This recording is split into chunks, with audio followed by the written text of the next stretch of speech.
Víctor Álvaro González, Next Step Finance, bienvenido. ¿Qué tal? Muchas gracias. Bueno, ¿cómo ves la fotografía? Porque esto parece que sí, parece que no. Biden ha llegado, tampoco ha arreglado la situación y vamos, dice Financial Times, bueno, Estados Unidos ya está preparada por si la diplomacia, que está fallando, termina por fallar, pues la amenaza de una posible fuerza o la fuerza directamente. Desde el punto de vista inversor es el peor escenario porque en los mercados si trabajas en arquitectura abierta, es decir, puedes acceder a cualquier tipo de, recomendar a tus clientes cualquier tipo de fondo de inversión, de ETF, de lo que sea, puedes ganar perfectamente cuando bajan. Es decir, que nosotros en 2022 ganamos, por ejemplo, o hicimos ganar mucho dinero recomendando ponerse cortos de renta fija, de bonos, aprovechar la caída del precio de los bonos. El problema es que en esta situación no hay una dirección clara. Es más, si me apuras, mira, por ejemplo, precio del petróleo, sí, pero tampoco nada del otro mundo.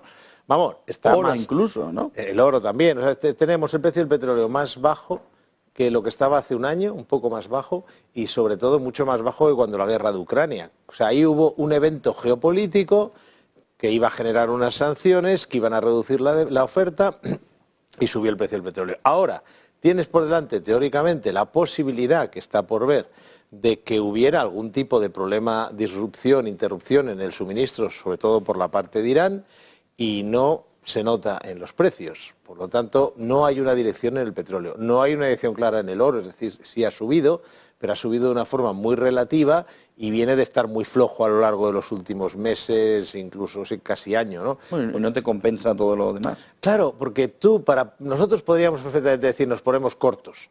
Es decir, vamos a ponernos, no hace falta ya jugar con derivados, tú ya tienes ETFs, por supuesto, y fondos ¿no? También, curiosamente, que tú puedes estar contrario a lo que hagan los índices bursátiles, o sea, ganar si bajan. Y no será la primera vez que lo hacemos. ¿Pero qué ocurre? Porque, insisto, podemos recomendar cualquier producto del mercado al ser independientes, tenemos esa enorme ventaja. ¿Qué ocurre? Que realmente no hay esa dirección, con lo cual es un escenario, desde el punto de vista inversor, muy malo, porque no hay una dirección clara, aunque fuera a la baja. Y luego también es un escenario complicado, ahora hablabais de esto, de lo de China y los bonos. De hecho, ahora mismo está afectando mucho más al mercado lo que pasa en el mercado de bonos norteamericano, que es un caso curioso. De hecho, me vas a permitir que diga que el próximo jueves, puedo hacer una pequeña cuña, tema muy útil, porque el próximo jueves hacemos una jornada en la cual hablamos de que la próxima crisis, que puede ser dentro de muchos años, pero hay que estar siempre preparado. Pero va a ser de deuda. Va a ser de deuda. Eso lo tengo, salvo que surja otra cosa, que siempre puede pasar en los mercados, va a haber una crisis de deuda, que no digo que sea esto puede ser un primer síntoma, pero va a haber una crisis de deuda, el endeudamiento está absolutamente loco en el mundo, especialmente en Estados Unidos, pero a lo que iba es que ahora mismo el mercado no está mirando tanto Oriente Medio, está en el mercado, las bolsas, por supuesto la renta fija, mirando mucho más al mercado de bonos norteamericano. De hecho, si se pensara... Pero no por la inflación, sino por la deuda. Pues esa es una cuestión muy importante, porque ahí está. La gente dice que es por la inflación, es que la inflación ya está cayendo. Está cayendo. Pero el endeudamiento, es decir, lo que contábamos hace 2 días, Wall Street Journal decía, Biden le va a pedir al Congreso 100.000 millones. Claro, es que hay que pensarlo. 100.000 millones. Entonces, ¿de dónde? Es decir, la máquina es infinita. Entonces, el inversor dice, pues entonces esto va a tener que subir. Ya no es inflacionario. Por supuesto. Decía Jamie Dimon, están gastando a los políticos como marineros borrachos. Ahora se empieza a ver de verdad que están gastando como marineros borrachos. Hay cosas de Jamie Dimon en las que no coincido, pero con todos los respetos, pero en esa tiene toda la razón. Pero si es que hemos tocado 33,5, creo que son billones europeos, trillones norteamericanos de deuda, y estamos haciendo, creo que son 800 millones al día. Es una barbaridad. Pero en este entorno, fíjate, 1.400 millones todos los días, todas las horas. Perdón. 1.400 millones todas las horas.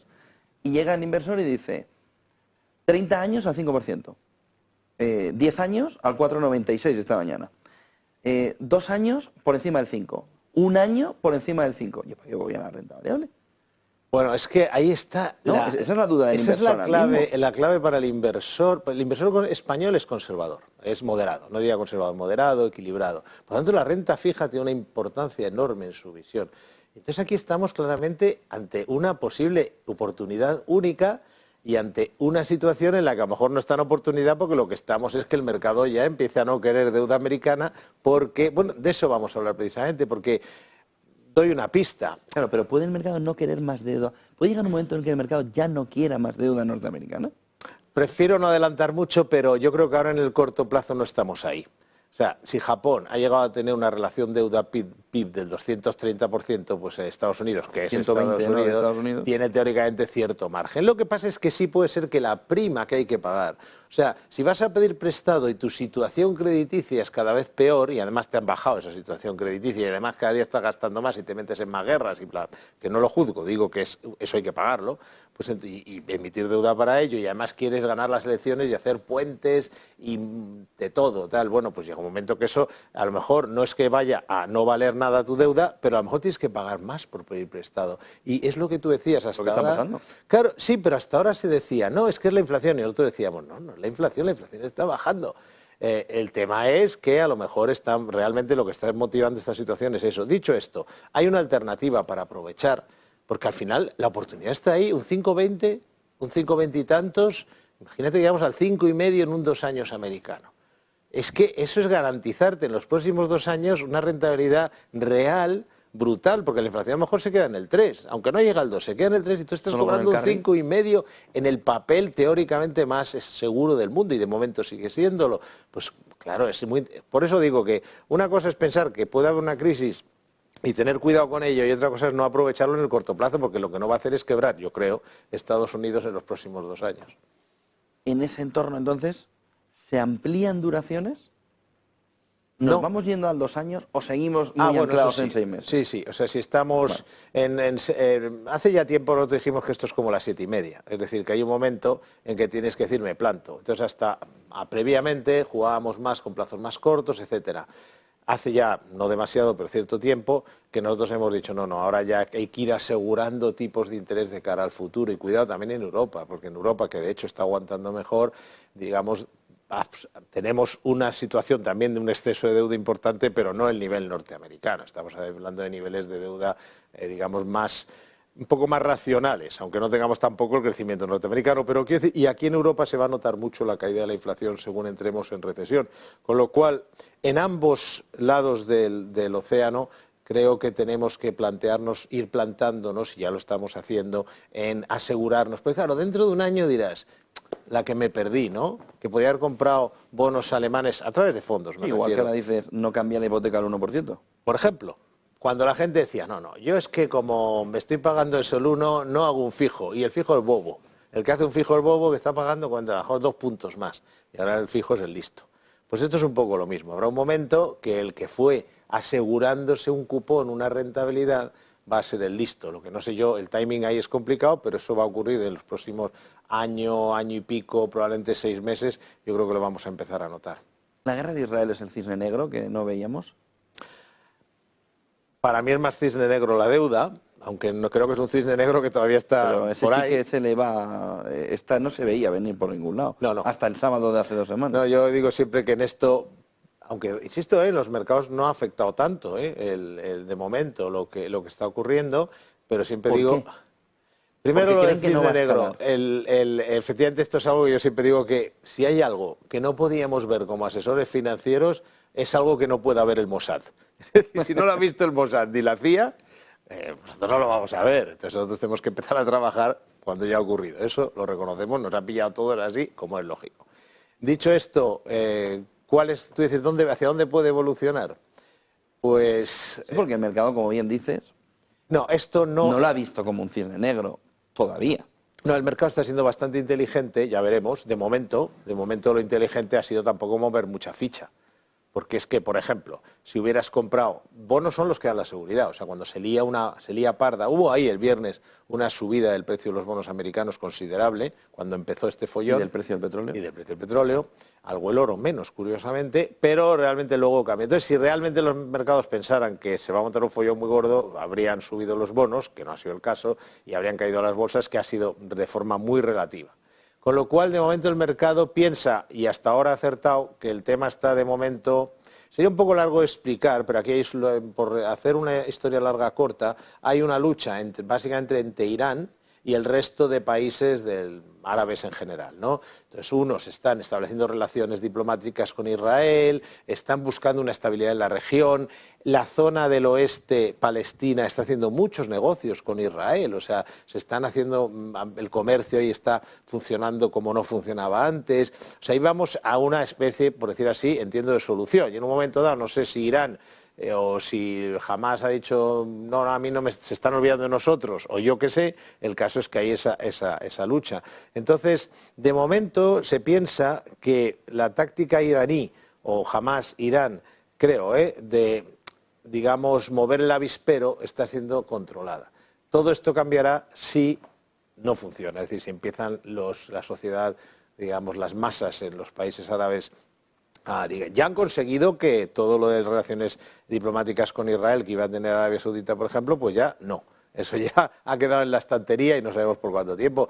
Conseguirán que al final, o sea, entrará Hezbollah en guerra, porque no vale que tiren 4 misiles para quedar bien, aunque esto dicho así suena un poco duro porque le pueden caer a alguien encima. Pero quiere decir que Hezbollah es un ejército.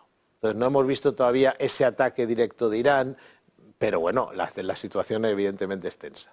El otro día te preguntaba qué ventajas tiene tener en este escenario un asesor independiente que te diga, oye, estos son tiempos de crisis.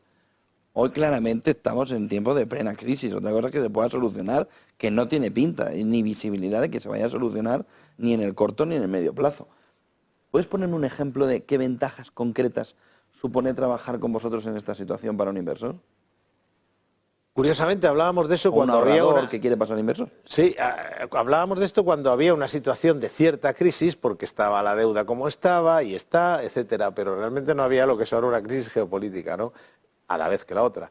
Entonces, ¿qué puede hacer un asesor independiente que puede no hacer otro? Bueno, primero, un buen asesor. A ver, hay que pensar que la mayoría de la gente que tiene fondo de inversión se lo ha colocado el banco, del tipo que sea, y ala, ahí está. Y nadie le explica ni le dice nada. Entonces, lo primero que hace un buen asesor, sea independiente o no, tener un asesor implica que alguien te va a explicar lo que pasa. Por ejemplo, te va a decir, esto de momento está limitado a una zona, pero si notamos que esto se amplía, entonces habrá que cambiar la cartera que tienes de fondos de esta y esta otra manera. Importante. Segundo, lo que hablábamos antes, es decir, si esto se lía de verdad, decir de verdad suena un poco irónico, pero se lía más, porque liado está, pero se lía hasta el punto de llegar a afectar ya a los mercados de forma seria. Es decir, guerra en Oriente Medio, guerra no guerra Israel jamás. Sí, digamos, entra Hezbollah, Irán, la participación de Irán ya, aparte de retórica, es algo más, vía Hezbollah, lógicamente, vía proxy. Entonces dice, bueno, empezamos a entrar en esa situación. Tenemos que saber cuáles son los refugios. Entonces, un asesor independiente, si yo no soy independiente, si soy yo la casa A, B o C, te voy a decir, compra y lo interesante es a lo mejor comprar oro, o comprar petróleo, o comprar franco suizo, pongamos que esa sea la protección, o ponerse cortos. Pues si yo no lo tengo en mi entidad porque no soy independiente, porque vendo mis productos y 4 de 4 gestoras con las que he hecho un acuerdo, puedo no tener, y esto es muy normal, ninguno de todos esos activos, con lo cual no te puedo asesorar cómo protegerte. Entonces, ejemplo, primero, distinguir cuándo hay que mover la cartera. Tener un asesor que te lo dice, que te mande información. ¿Hacia dónde? Exactamente. ¿Cuándo? ¿Hacia dónde? Pero cuando sea hacia dónde, que tu asesor tenga la suficiente objetividad e independencia para poder recomendarte cualquier cosa y decirte, mira, ahora la protección está en el oro, está en el franco suizo. Y no te preocupes porque tienes estas entidades en las cuales tienes todos esos productos y encima más baratos porque muchas ofrecen clases limpias. Es decir, que de alguna manera el que trabaja con un asesor no independiente, es decir, el asesor que vive de las comisiones que le pagan por colocar fondos o lo que sea, pues ese inversor, aunque vea lo que está pasando, e incluso aunque su asesor no independiente vea que hay que protegerse, no se va a poder proteger porque está limitado a los productos de la casa y a las 4 o 5 gestoras con las que ha llegado a un acuerdo de comercialización. Mientras que el asesor independiente te va a poder recomendar cualquier cosa. Si todo se complica mucho, oro, franco suizo, petróleo, lo que haya lugar. No hay límite a lo que te puede recomendar un asesor financiero independiente. Hay muchos límites a lo que te puede recomendar un asesor no independiente, porque si él no tiene ese producto, no te lo va a recomendar. Muchísimas gracias, Víctor Norman González, Next Step Finance. Buen día. Muchas gracias a vosotros. Y buen negocio. Igualmente.